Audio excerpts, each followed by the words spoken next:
SEBI's new fund classification system has brought in a whole lot of changes.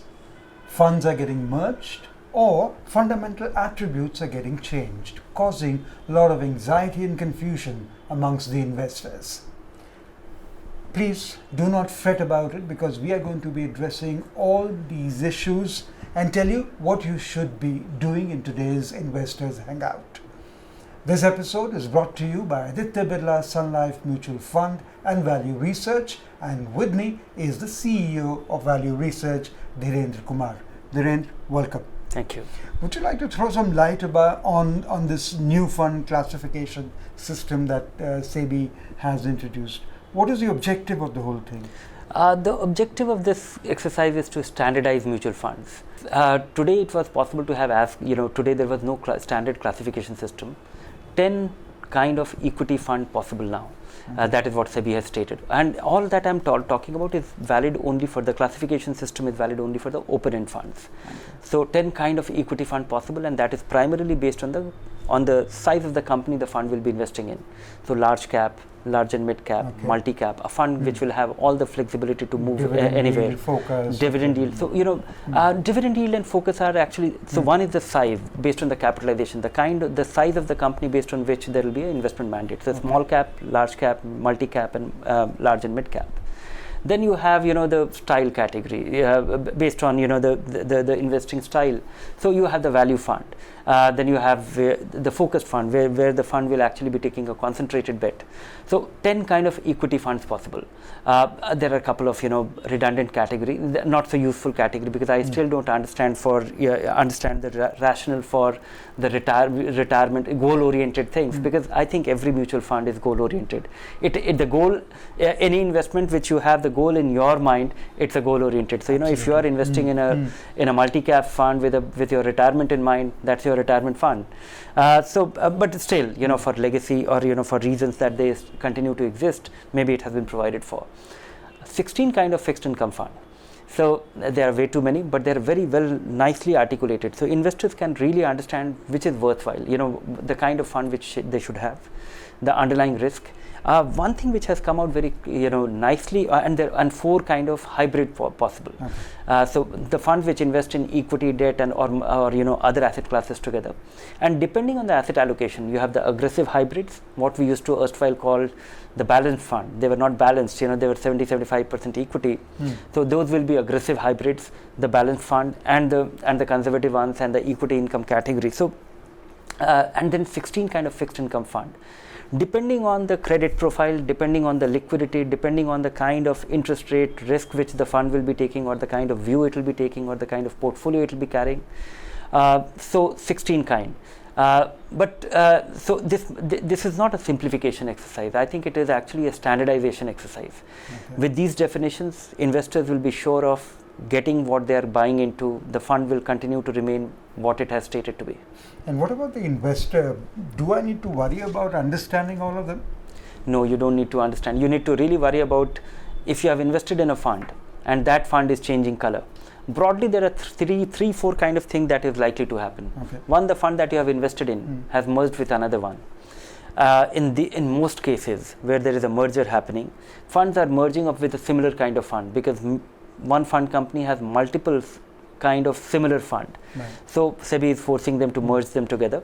So there you don't need to do much, except that you have to worry that if the fund after merger becomes too big, so it has lost its character. That is a call that you should take at a future date, but nothing fundamentally changes. There is another thing, there could be a cosmetic change. The fund that you invested in has changed its name, but nothing has changed underlying. So that is a cosmetic change. The third change could be, that the fund that you invested in is undergoing a radical change. You invested in a mid-cap fund, and that fund is going to become a multi-cap fund. That is still tolerable.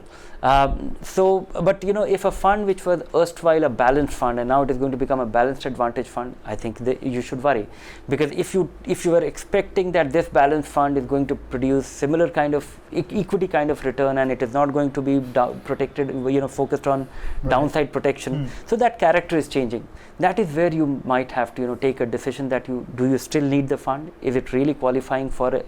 Is it really justifying, or is it violating one of the basic, rationale for you choosing that fund? If you choose a fund for a certain reason, and that reason doesn't exist, change in fundamental attributes, check it out. That might be, in some cases, it might be worthwhile to exit. Okay, what about the assets under management if they become too big? Should I, as an investor, worry about it? There are categories where there will be, funds will not be nimble, and that is an impediment. That is not going to help the fund performance, and that is actually this whole classification exercise is going to accelerate the whole phenomenon of winner's curse. Fund does well, gets more money, and after that it stops doing well. So with this consolidation, some funds will actually, without being a winner, they will turn big and they will lose their charm. So in some categories, being big is a disadvantage. In many categories, being big is not as much of a disadvantage. For example, the liquid funds or the debt funds, I don't think size is a problem. For large cap funds, it's not a problem. Maybe a multi-cap fund or a multi-cap fund can also lose out sometimes, because many a times multi-caps ability to move into smaller caps and other things. If it is a 30,000 crore fund, even if you have 20% of it in small cap, moving 20% in small cap will be a big job, will be a big task, will be a very difficult thing for the fund manager. Okay. And so in that case, in some cases, small caps, mid caps, multi caps, being big will be a disadvantage. Okay. So what I hear from you is that as an investor, if there is any fundamental attribute change, I should notice that. Yes. I should take care of that. Yes. You should worry that, did you buy it for that reason in the first place? Did you buy it? Okay. So fundamental attribute is changing. Please pay attention. Now let's come to the ratings. For example, for value research, will this affect the ratings of value research? Yes, it will affect at two levels. One is that the ratings are based on the classification, and by and large, value research classification system has been, SEBI's classification system is very much in line with what value research classification system is. Not except, of course, debt fund will become much sharper. Also, we already had this system that whenever there is a change in fundamental attribute, we used to suspend the rating and we used to treat it as a launch of a new fund. Okay. And so that will get triggered in many of the funds. Also, many of the funds, the history will become redundant. If a fund was a multi-cap fund, so those kind of big reclassification, if it is a nominal shift, if it is a shift of one level, for example, a mid-cap fund becoming a multi-cap fund, we might retain the rating. But if a mid-cap fund becomes a large-cap fund, or if a balanced fund becomes a balanced advantage fund, it's a significant change in the attributes of the fund. You will suspend the rating. We will suspend the rating, and also the investors should also look at the past performance differently. Past performance will not be relevant because the fund used to conduct differently in the past. Now it will be different. Now it has to conduct with the new rules. So there's going to be a gap of 3 years. Yes, because in some cases. Yes, where we will be looking at those funds, those big funds, old funds, which has where the fundamental attribute changes. We will be looking at them as a new fund because it is almost like starting a fresh fund. Correct. And are there going to be any tax implications if a fund is merged? No, fortunately not. For all your older investment, there could be, in one instance, there could be an implication. I'll just explain it in greater detail. Yeah. One is that earlier there used to be a tax implication on a fund merger, because fund merger is effectively selling of an existing fund and buying of a new fund. Because when a fund merges, the swap ratio is that if a fund's NAV is 20 rupee and it is merging with a fund which has a NAV of 40 rupees, you will be allotted the new units. And tax fellows used to treat it as sale and purchase of a new fund. Okay. So purchase of a new fund, so you will be liable for the capital gains tax if it is from now on. So in case of fund merger, 2 years ago, the budget actually provided that fund merger, there will be no tax implication till you hold it. Now, if you are forced to sell a fund because there is a change in fundamental attribute and you don't like the fund, or if your merged fund or the fund in which you invested is merging with another one and it will turn too big and you have decided not to exit that fund, every fund company is supposed to provide you a no exit load window. Okay. Even for your, because in most equity funds and debt funds, equity funds, even in debt funds, you will have an exit load implication for your investment of less than 1 year. Investments of less than 1 year, you will get a no exit load window. For investments of less than 1 year, you will be liable for short-term capital gains tax. Okay. If you have any gains, but I really wonder that you will have, and all your older investments, gains till 31st January 2018 is tax sheltered because it was in the no capital gains tax regime, and I don't think any fund has any meaningful gains post that. So for your old long-term investments, there is absolutely no tax implication, even if you decide to, if you want to clean your portfolio, reorganize it, sell, and have, make a new selection. Older investment and relatively newer investment, and if you are sitting on gains of short-term capital gains, if you make those changes, you will be liable for the capital gains tax, and that is not by your choice. Okay. It has been thrust upon you. So for the new fund classification system, if your fundamental is getting changed, then and only then you need to worry about. Is that? Yes. Yes. Okay. So you need to pay attention if the purpose for which you purchased a fund, that fundamental value is getting changed, attribute is getting changed, then kindly pay attention to it and speak to your fund manager. We now move on to the Q&A section of our program, and the first question is from Sudhir, who writes in to say how relevant will be the past performance and the skills exhibited by the fund manager after the reclassification of a mutual fund scheme. What's your advice to a layman? It is always relevant, it is, that's the key. The skill and the delivery in the past of a fund manager is all there to it. That is what you look at. And I don't think, this is a reclassification process which the funds are undergoing. It is not a big rejig in a sense that if a fund manager is managing a mid-cap fund, and he ends up managing a multi-cap fund. These are the kind of changes that we are witnessing. There is a possibility that so I don't think you have to take much. You should be concerned as much. In some cases, only in the cases where the fund is becoming too big, you have to take a decision. And still, in many categories, it may not be relevant. In some categories, the economies of scale will trigger in, and it could be advantageous. In some cases, some categories, big funds are better. But as I said earlier in the discussion, that in some categories you have to be concerned. Too big a fund, in categories where it becomes a serious disadvantage, you have to worry. My advice to layman is that stay put. If you have chosen and this is where the simplicity of your investment approach really helps. If you have chosen too many small cap funds and now a lot of them are merging, and you should try and get, you should be investing a bulk of your money should be invested in funds which are broader mandate, diversified fund, multi-caps, and you remember in all our discussion we have been trying to say that diversify nicely with as fewer fund as possible, and if you're following that approach, you will be least affected. Some cases you have to worry where the funds are becoming very big, or there is a change in attribute. Some of the balanced fund will become balanced advantage, so they will be very defensive oriented from here on. And in the past 10-15 years, they have been very aggressive. They have almost like an equity fund. Moderate your expectations there. Take a call. Understand these things. The whole advantage of this whole exercise, the advantage of this whole exercise, is that when you invest in a fund, that fund will retain its character all through. So, can we say it is streamlining thing? It is a streamlining thing. Yes. Okay, and also when we say to our investors, you should be cautious, when the fundamental attribute is getting changed, what should he be doing then? If in case the fundamental attribute has changed, then get out immediately and... No. Then what because should one is that I have seen most of the changes. In case of fixed income fund, investors don't have much, individual investors don't have much investments in fixed income fund, but they will also become more clearer. Okay. I think most investors should be more, conservatively inclined on those categories. Don't get into those exotic categories. Equity category and hybrids, I don't think you have to worry much, because most of the rejig has happened in a very nominal way, in a very small incremental way. very few cases where I see that there's a big change.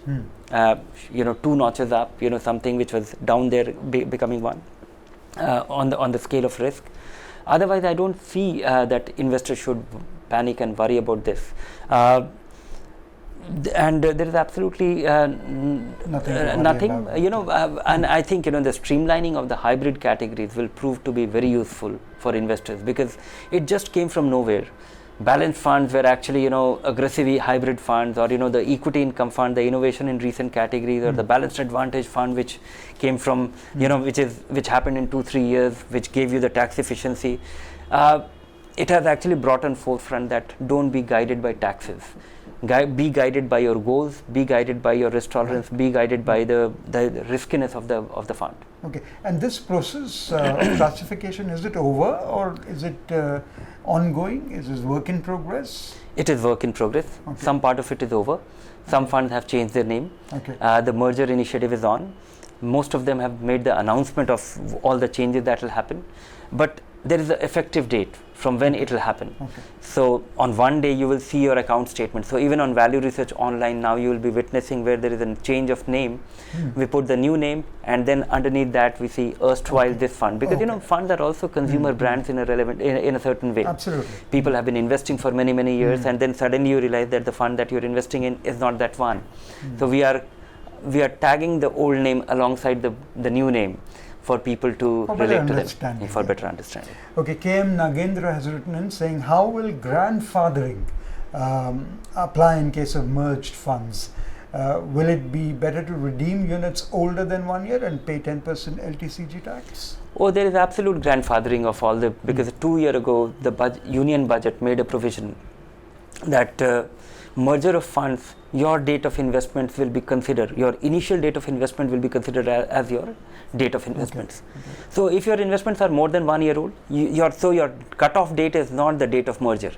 Your starting date is the date of your original investment.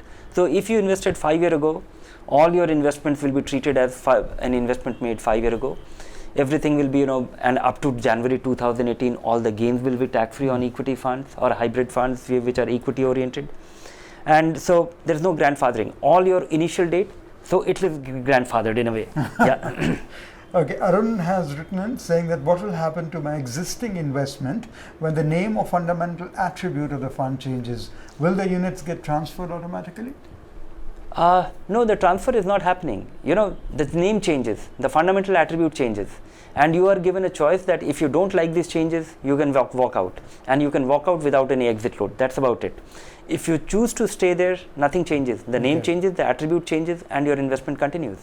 Okay. And Ajoy says that I have invested in a dynamic fund, which is now changing to a multi-asset allocation fund. What should I do? I would say that don't get bothered about this, because this is a cost. This is the dynamic equity funds were almost like multi-asset allocation, multi-allocation. It's cosmetic in nature. It is cosmetic in nature. Dynamic funds had the provision to invest up to 35% into fixed income. They also used to go up to 40-45% through arbitrage positions. So in that sense, it is cosmetic. The name is changing. This is a new category which has come about in the classification. Dynamic funds getting slotted there, you should not worry. Okay. Arjun has written in saying that there is a thin line separating the large and mid-cap category and the multi-cap category in the new classification. Which of the two shall be preferred? No, it is actually not a thin line. It is the intent, because I have been part of the devising of all these categories, so it is not a thin line. A multi-cap fund can actually invest anywhere. It is a go anywhere without any internal ceiling. So a multi-cap fund can well be a small cap fund at a certain time, and can be a large cap fund at a certain time, and can be a completely mid-cap fund at a certain time. So that is what a multi-cap fund is. It is go anywhere, tilt anywhere, do anything fund. Okay. A large and mid-cap fund is going to be 60% into large cap, 40% into mid-cap, and nothing else. So in that sense, but the design of it, the way we see it right now, the way you see many of the multi-cap funds now, we don't see much of a difference between, but these between the large and mid-cap fund and the multi-cap funds today, by their own nomenclature and design, things are going to get sharpened. Things will get articulated here. In fund companies will have to comply with this, and so that's it. The intention is, there is a clear differentiator in the minds of regulators while devising this category, and I think rightly so. If you are actually entrusting your money to a wise fund manager, choose the multi-cap fund. Okay. You give him all the freedom. Right. So Arjun, I hope your query is taken care of. Nyasa says, does an investor get an option to exit from a mutual fund scheme without paying the exit load if the fundamental attribute of the fund is changed? Yeah, even the not so fundamental attribute change is enabling you to exit without an exit load. You've been saying so this. Most fund companies are providing you a window to exit without any exit load during the period. Okay. And Anup has written in saying that I'm salaried and my EPF is deducted every month. I also invest an equivalent amount in a multi-cap fund. Do I need to invest in debt? No. I think, your EPF, which is a mandatory deduction, let it accumulate to a point. I would suggest that, think of your asset allocation holistically. Maybe there will be a point when moving a part of your EPF, if your EPF accumulation is a sizable one, you have to really consider that, is it a wise thing to have that larger allocation for the long term in EPF? Okay.